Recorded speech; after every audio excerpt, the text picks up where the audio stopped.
And we are live and we are back. Let's go. I'm Cory, your host, one half of the Court and Full of Fat podcast. And I'm back like I never left with another installment of Money Mindset here on the Court and Full of Fat podcast. We discuss health and wealth, finance and fitness, and everything in between. And we want to make sure you save more and save less and keep making better your best. Yes, yes. And I know y'all see the topic of today's video. We're going to get into apparently the Harris campaign has fumbled the bag.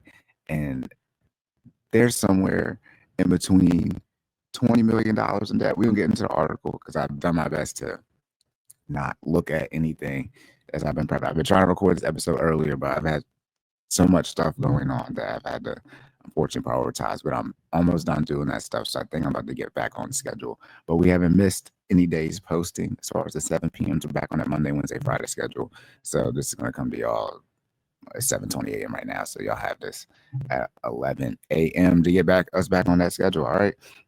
But before we get started, y'all know what to do. Make sure y'all comment, like, share, and subscribe. Shout out to the YouTube algorithm. Make sure you leave those rating reviews on the podcast platforms as well. My information, as well as my co-host Jordan information, can be found in the description on YouTube. I just started Jordan for like 4 hours yesterday. I don't know if we're supposed to record today. Let me see. But probably not. It's holiday season. I'm going to be out of town next week for Thanksgiving. So I'll sync with Jordan so we can get back on schedule. I had some personal things that I've had to take care of the last few weeks that's messed up the schedule. Yeah, we're supposed to record today. We'll probably not record today because I got to study for an exam. So we'll probably sync back up hopefully in 2 weeks. But Jordan and I will definitely get back on a more consistent schedule because we're both trying to sync our schedules to do that. But before we get started, y'all know this is for entertainment purposes only. Myself, no Jordan, this financial professionals, anything here is for entertainment purposes only, and you need to seek professional and do your own research before taking any action. Whatever I'm supposed to do for the intro, all right? Monthly car payment, we already did this for November. We did it last time. Student loans, I'm probably going to end up taking that off as I revamp some stuff for next year. And no, I haven't forgotten about the end of year wrap up as far as like how much the tax brackets change, the 401k limit, all that type of stuff, IRA limit, all those things that I do for like how to prepare for the next year. We're still going to drop that episode. I just got to go and find all those links so I can do that for y'all. All right. And this also, I want to be clear. Jordan and I do our best to stay as non-affiliated as possible. We don't try to do anything that's left-leaning or right-leaning. We just try to stay in the middle. We try to read articles. Obviously, if it's something like it's from Fox, it's going to be more conservative. From CNN, it's more, liberal. But I mean, hell, we get the articles where we get them from. This is from The Hill. From all my research, it said that this was more of an independent. Right? I'm just looking at Google. It says nonpartisan. So, we try not to do that. And with our jobs too, Jordan have to be careful about what we say anyway. So we literally cannot even fully say what we want to say about when we get into like political politics, when we get into politics. But we try to talk about the money and this stuff. So literally when I saw that the Harris campaign was 20 million in debt, I was like, that's something we need to discuss. Like, how could we not talk about that? All right. And I have not forgotten about the social media taken out of context. Y'all gonna get that one day. All right. Anyways, the Harris campaign. Are we gonna get that one day too, Cory? Just like the guest? Leave me alone. The Harris campaign spending comes under scrutiny. Let me see how well y'all can see that. There's so many ads on this, by the way. Let me zoom in a little bit. So y'all to see crazy things pop up. It's not a virus. This is by Caroline Bakil and Julia Manchester. This came out 11/29/2024. So we're only a couple days behind for this particular article. All right.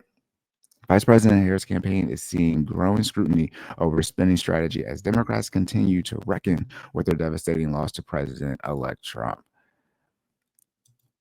I've been saying this to many people. The Democrats are in a situation. I think the Republicans recognized and accepted they're in the situation in 2016 when, at that time, President Trump became president for their party. And there was just so much support behind him. And they took the time. Technically, they got an extra 4 years since Trump lost to Biden in 2020, but they took the time to retool their bullpen, their pipeline for people that are up and coming for the Republican Party. Democrats need to do that for these next 4 years. However, I think they've done it, and it's just not the right people. But on the Democratic side, like everyone knows, if this presidency goes relatively well, at least from Republicans' viewpoint, then J.D. Vance, Vice President-elect J.D. Vance, is going to be running in 4 years, right? And I'd be shocked if anyone can confidently say on the left, on the Democratic side, who is going to be, up for them as far as in the primaries. I mean, it's going to be AOC. Are they going to be Cory Booker again? Is Vice President Harris going to run again? Like, they're in a tough situation. Hell, from my perspective, I think the best candidate they have is Michelle Obama right now. Like, it's just that bad on that side as far as the national level to galvanize them. You can do Gavin Newsom, but a lot of people don't rock with what's going on in California. So you can put him on a national level. I think I said this last time. A lot of people on the right feel about Gavin Newsom and how people on the left feel about Trump. Like, you can put him up there if you want to, and we can see how that goes. But yeah, that's something that I think Democrats need to pay attention to as well. Because you got Vivek, you got JD Vance, you got I always want to say Byron Donalds. His name is Byron Daniels. No, is Brian Donalds is a representative. Oh yeah, it's Byron Donalds. Okay, yeah, I'm right thinking that. It makes people up. Anyways, the Harris campaign, let's get back to this money that was fumbled. Harris campaign blew through more than $1 billion in spending, and there have been reports that the campaign is 20 million in the red. Let's be clear. I think the campaign was less than 6 months. It was like 108 days or something like that.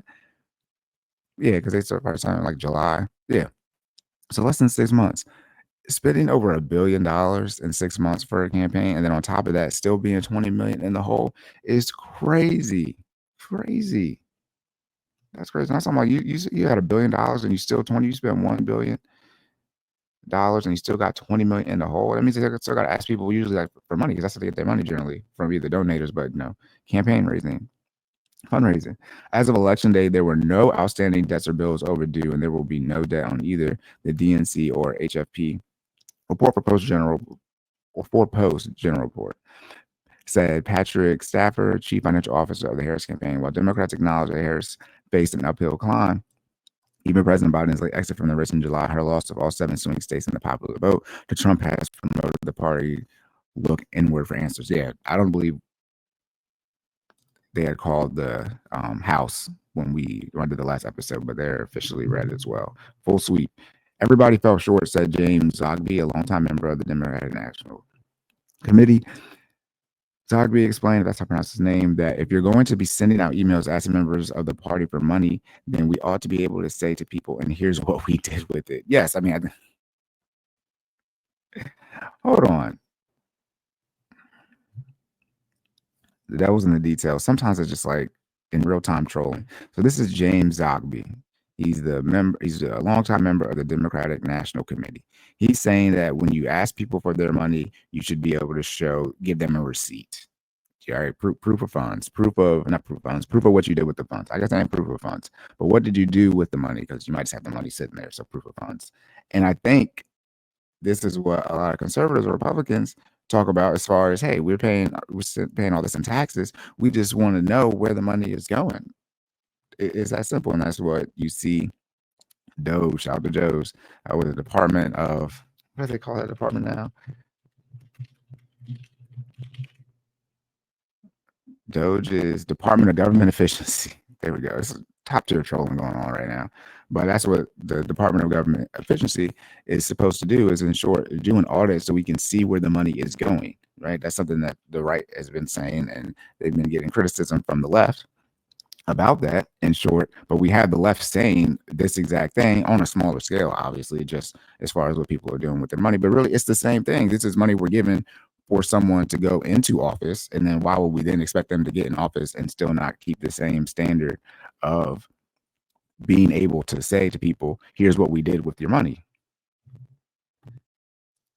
I think that's pretty reasonable for taxpayers. Recent reports have placed a greater spotlight on the Harris campaign spending and debt as the party reels from a decisive defeat in the presidential race. Excuse me, y'all. I should have drunk some water before I started. Some members of the party have questioned the campaign's tactics, including spending money on production costs associated with celebrity-studded events with Oprah Winfrey, Beyoncé, and others. I wasn't able to dodge that. They said Oprah got $1 million. Oprah's interview was sort of like, Yeah, I mean, hey man, but that's Oprah, right? That's big O. Anyways, Democratic strategist John Rennish wondered if, instead of using the money on some of those events, could that money have been put into a podcast strategy, a Hispanic communication strategy focused on men, a much more effective series of outreach to Black men. I think I don't know if this article will get into what exactly the money, how the money is spent. This article came out 3 days ago, but I think that's one thing that you can take a look at as far as the Democratic Party versus the Republican Party as the Trump. I mean, he went on Joe Rogan's podcast. I mean, I think there needs to be an understanding of the swing states and what they want, right? I mean, most people live in a state that is not a swing state. There are only 7 swing states. That means 43 of the states do not swing, if you guys just want to break down the logic, and then plus 1 with DC. So we got 44 places in short that don't swing out of 51. All right, so if you don't live in one of those 7 states, I can think all I'm talking about, the Michigans, the Pennsylvanias, the Wisconsins.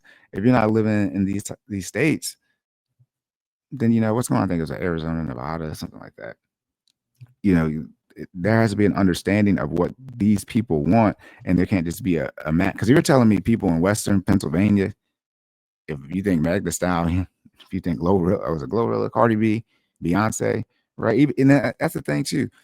Even though there's been a shift, like the Great Migration due to the panorama during COVID, I don't know if you say COVID right now, but during that, where a lot of people from California, they moved to Tennessee, they moved to Texas. Beyonce being from Texas, that is her home state. I don't believe she's likely not even a registered voter there. She's like a registered voter in California. But you're not about to flip Texas blue. Not this election, at least. I mean, if Texas goes blue, that's pretty much a wrap, right? Just on the math of it. But I mean, even that wouldn't be the state that I would have brought Beyonce to, right? And it would have been more strategic to, instead of having that Beyonce concert, to get Taylor Swift, who is from Pennsylvania, the most important state out of all the states. I believe you should have the most votes out of all the swing states. That would have been someone, right? And I think Taylor Swift is from Erie, Pennsylvania. Let me see. In conjunction with her being, in a relationship with Travis Kelce, who's from Ohio, I believe. I know he went to Cincinnati. Let me see if it's going to tell me where Taylor Swift grew up. She's from West Reading, so I'm not well versed in PA like that, but I assume it's on the West. Let's see where it's at.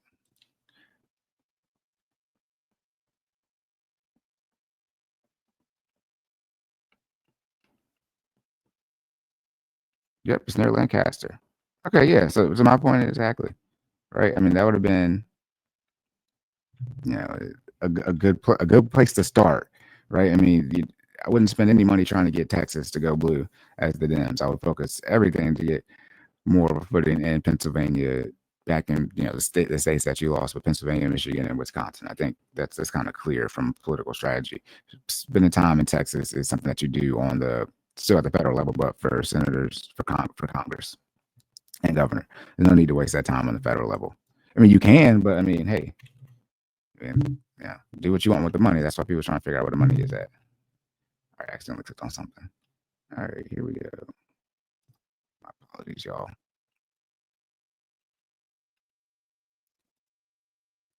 Okay, so Rodell Molino, a Democratic strategist who has advised the pro-Biden super PAC Unite the Country, said that while the Harris campaign did not have the luxury of raising money early because of when it began, there should be some scrutiny of the spending. I think I wouldn't say that. I mean, the theory would have to be that she would have raised more money than Biden, or if she would have, been running longer as a presidential candidate, she would have had more money to raise. But from my understanding, if not most of the money that Biden had, it just went to her. I mean, if you think she would have been able to raise more money than incumbent, I mean, hard sell on that. When you lose an election and there's that much money, there are definitely going to be arrows. I asked you, Jesus. He said, as part of the autopsy of this campaign, goodness, the campaign has died. An audit of all funding should be done so we understand what went right and what went wrong. Duh. When you lose, you question everything, but we shouldn't start with every dollar that was spent was stupid. It's not about every dollar spent was stupid. We just want to know where the money went. When I say we, as far as people who gave money to the campaign. He also said there should be similar audits of super PAC. There should be an audit of, because this is getting full blown trolling at this point. I feel like Department of Government Efficiency. This is the whole point of that department. In short, is to do an audit when this isn't taxpayer money, but when money is given to any type of government, political, official, or initiative. Like there needs to be clear tracking of this money. I mean, it's that simple. It's taxpayer money when it comes to our taxes, and then when people are doing donations, at the end of the day, these are to public officials. So there needs to be as much public transparency as possible when it comes to it. While her campaign suffered a decisive defeat in every battleground state, the margins in each state were largely narrow, with the team crediting its fundraising prowess for keeping the race right. Excuse me, keeping the race tight. I thought also though that she didn't get any more. She didn't make any more progress than Biden. So they're saying they kept the race tight, but she had less votes everywhere than Biden, obviously, but like didn't turn anything more blue than even that Biden did.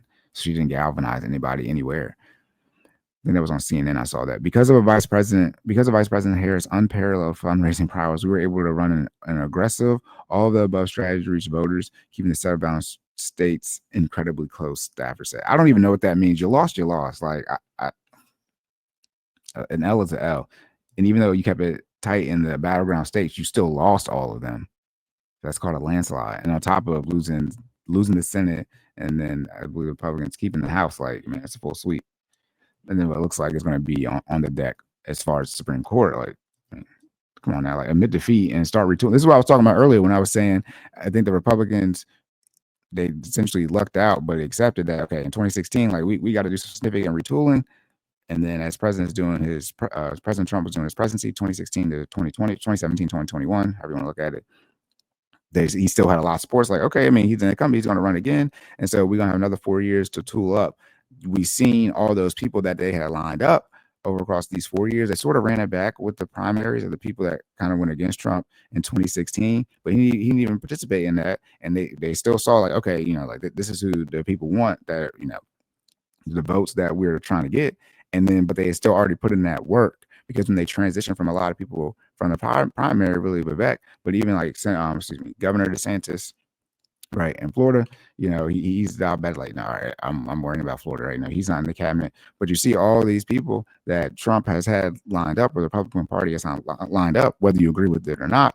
You can see that they've taken an initiative and look forward. Because the great thing about it is, people run president. You can be president for 8 years. So if you do JD Vance, right, if he's president in 2028 and 2032, then if you have Tulsi Gabbard, who flipped over, or Vivek, that's another 16 years right there between those two. I mean, they have, and Byron Donalds, right? So that's 32 years right there, right? They're not saying those people are going to be the next presidents or vice presidents, but they at least have some semblance of a pipeline, and a young one as well. I believe most of those people, I saw something on TikTok, I believe like most of the people are under 45, if not under 40, that Trump is putting in these cabinet high level type positions. And that's what I'm talking about, just from a pipeline standpoint. Like, you have to have somebody. If you think about the most star-studded person for the Democrats under 40, right, it would be AOC.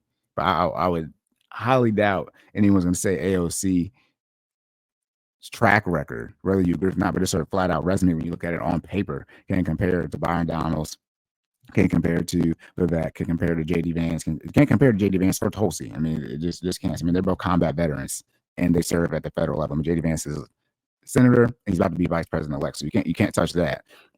And then Tulsi, she was in Congress as well, and she's a combat veteran, and she's a woman. She's a minority woman too. So like, I mean, a lot of the things that the Democrats kind of use, if you were to do something like a JD Vance, Tulsi Gabbard 2028 ticket, that's going to be a hard one. You have no say so when it comes to any type of prowess or military. You're going to have to get veterans yourself, combat veterans yourself. But you're dealing with two combat veterans and a woman and a woman's minority.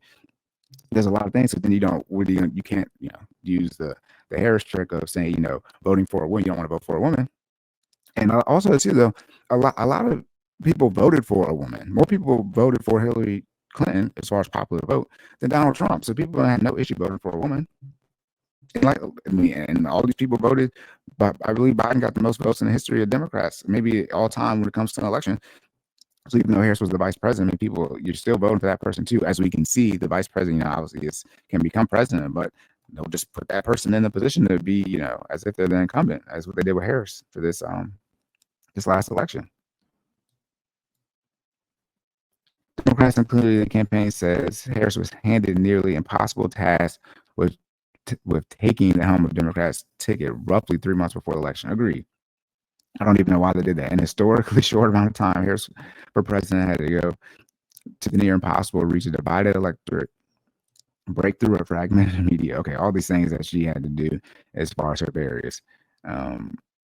Fragmented media environment, introduce our candidates to Americans. You didn't have to introduce her. She's already vice president. I know it's not the same as being president, but it's not like she just came out of nowhere. Especially undecided, lower information voters. A Harris campaign spokesperson said, "Is that what they call them? Low information voters and uneducated? Is that those words, lower information voters, that needs to go away? It doesn't need to be another word. And uneducated Americans, that needs to go away as well. Those are bad ways to describe people that votes that you need to become whatever position you're running for." The spokesperson, like that's just simple optics. The spokesperson added that the campaign had invested more and earlier than ever before in Latino media and outreach. Latinos went more for Trump than the blacks did. The black people did. Whatever. Harris's former communication director, Jamal Simmons, noted there were problems at the top of the ticket long before Harris became the nominee. Although right after the election, when I won't say congratulate, but President Biden gave a speech essentially about Donald Trump becoming president in that transition phase, there were no misses when he was speaking. There was no fumbling, no stuttering. So y'all think about that, what you want to think about. But he spoke. Everything I saw, he was just fine. We didn't know how frail Joe Biden would appear at the debate, but maybe others did know. What other people did know? If you're talking about these are the people, never mind, who have this type of power. He said, referring to Biden's disastrous debate performance that led to him stepping aside. Simmons also argued that he believed Biden's team could have done a better job blunting Republican attacks against Harris long before she became the nominee. What?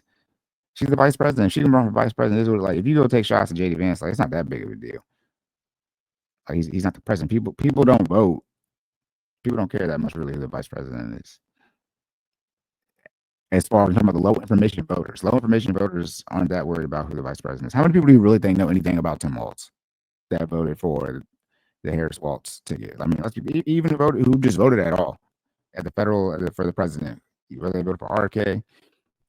Most people don't know anything about Tim Waltz. The problem with the Harris campaign were long simmering. They weren't problems of the last 100 days.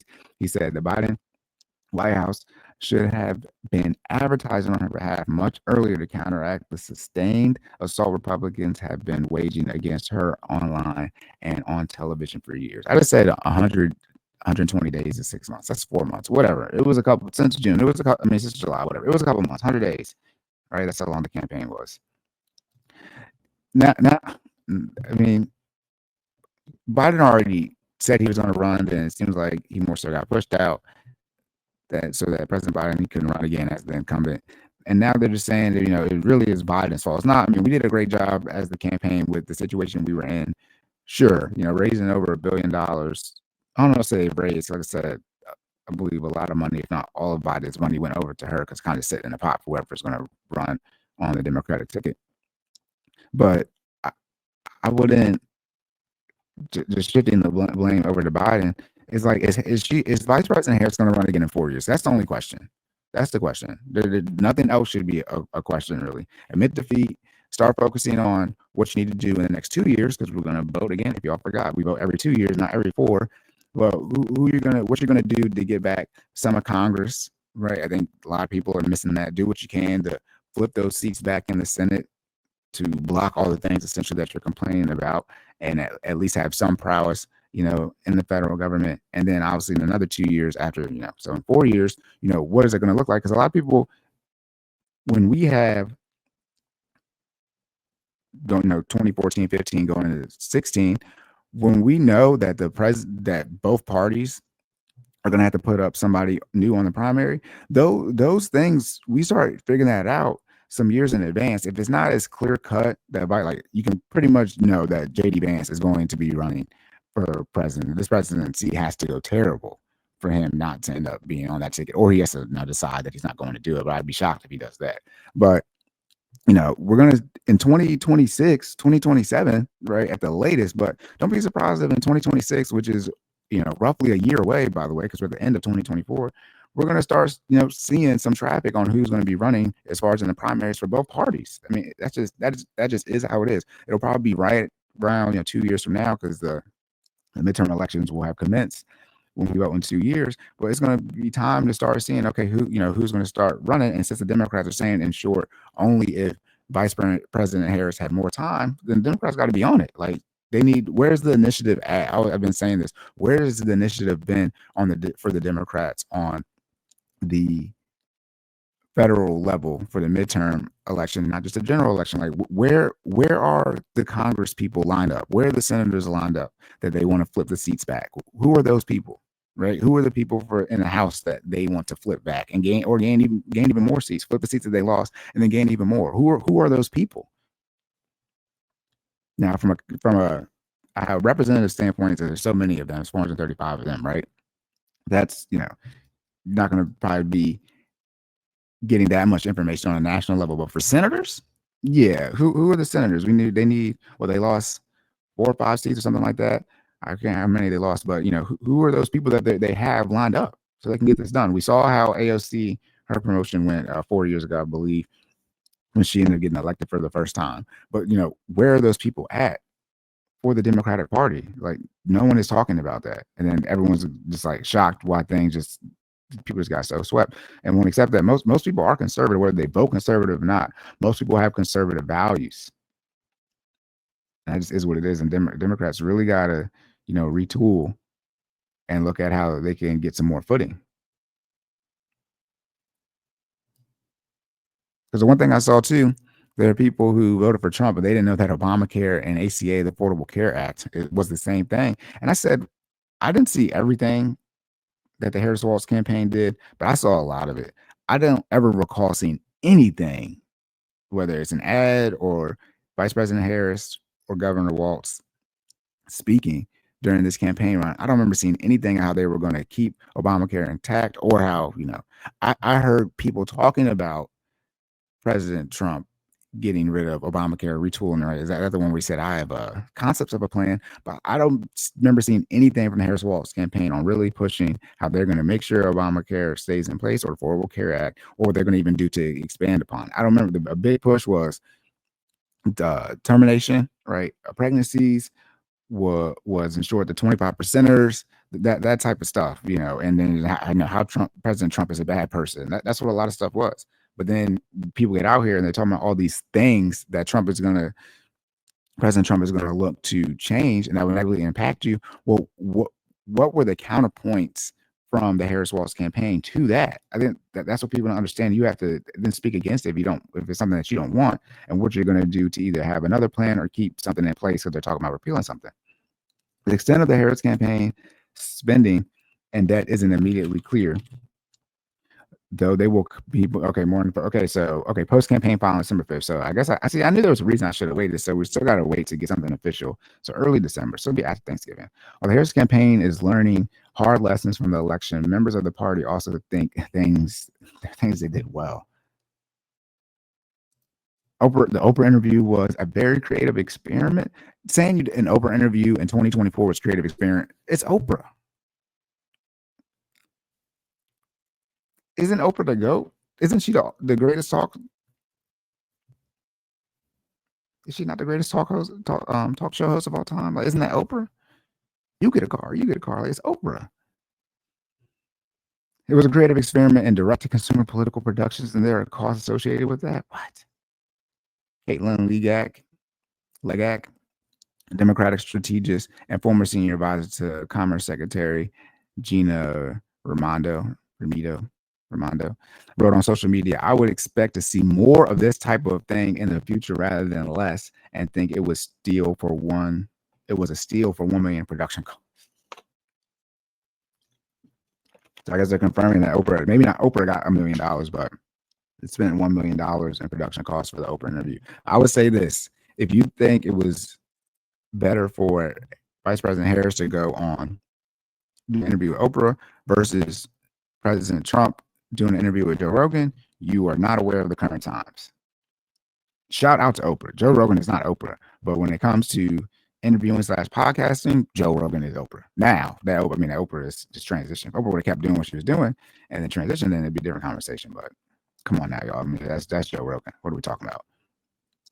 Harris campaign spending comes under scrutiny again by Carolyn Bakil and Julia Manchester, 11/19/2024. This on the Hill. Again, the Hill was saying, they're nonpartisan. Again, they're saying the Harris campaign is roughly 20 million or so in the red, but we won't know officially until roughly December 5th when that campaign filing is actually done. Ooh, my bad, y'all. All right, I haven't done that in a while. Let's get into it, y'all. Necessity, debt payments, investments, lifestyle. Again, do everything you can to put in the work to create the life that you want, and to get more and more in a position where whoever's in office at the federal level, even at the state level, can't, from your perspective, have so much control over your life. It's like paying off my student loans 4 years ago. And talking about student loans, like I don't have any student loan debt, so this is not something that I care about, because I need something else for you to get my vote. I don't have student loan debt. I think that is something that both parties need to always understand and continue to understand, is that you are trying to secure votes. And the whole point of me voting for you is in exchange for something, not just to vote for you because, you're a registered Democrat or an independent or Republican or whatever you are, is to get something for your vote in exchange of your vote. And there are more people who are wishing negative things, in short, like to occur, and not negative things in the sense of you disagree with policies and these policies will get put in place and bad things will happen from your perspective, but like just wanting for the country to go backwards, in short, as far as they want President Trump to get in here and they want stuff to get worse. We don't want things to get worse. We want people to have more jobs. We want a better economy. We want to have less wars. We want all these things for our country to move forward. I don't care whoever gets elected. If it's President Trump or it's President Biden, President Obama, President Bush, right? There's been, President Clinton as well, but those four presidents I just mentioned, all the presidents in my lifetime, as far as me being, aware of things, I don't care who is in office. I want things to go forward. Same thing at the local level. Like we had Governor Hogan, right? The last 8 years or so, well, technically 10 years, because Governor Westmore has been, I think 2 years. Oh, time flies. I think it's been 2 years. Goodness gracious, it's hard for me to keep up. Anyways, we had Governor Hogan. He was on the ticket this year for us to vote in him as a senator. But as Maryland, we voted in Senator, I think it's also Brooks. Yeah, Senator also Brooks.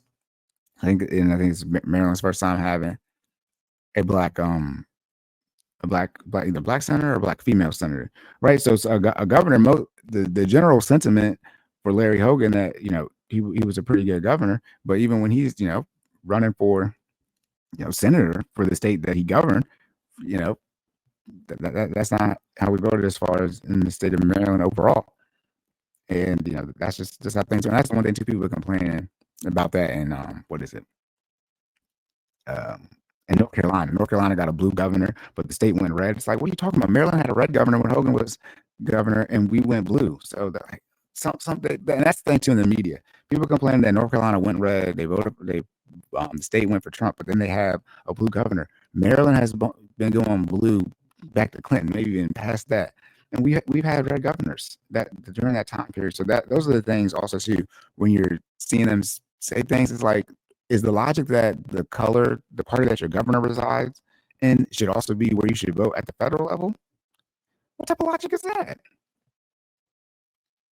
That there might be some consistency among that, but then that would defeat the whole point of having these primaries and having these elections. You just count up the states where the governors are, and you go forward with that. Also, if that was the case, then Vice President Harris should have picked the governor of Pennsylvania, right?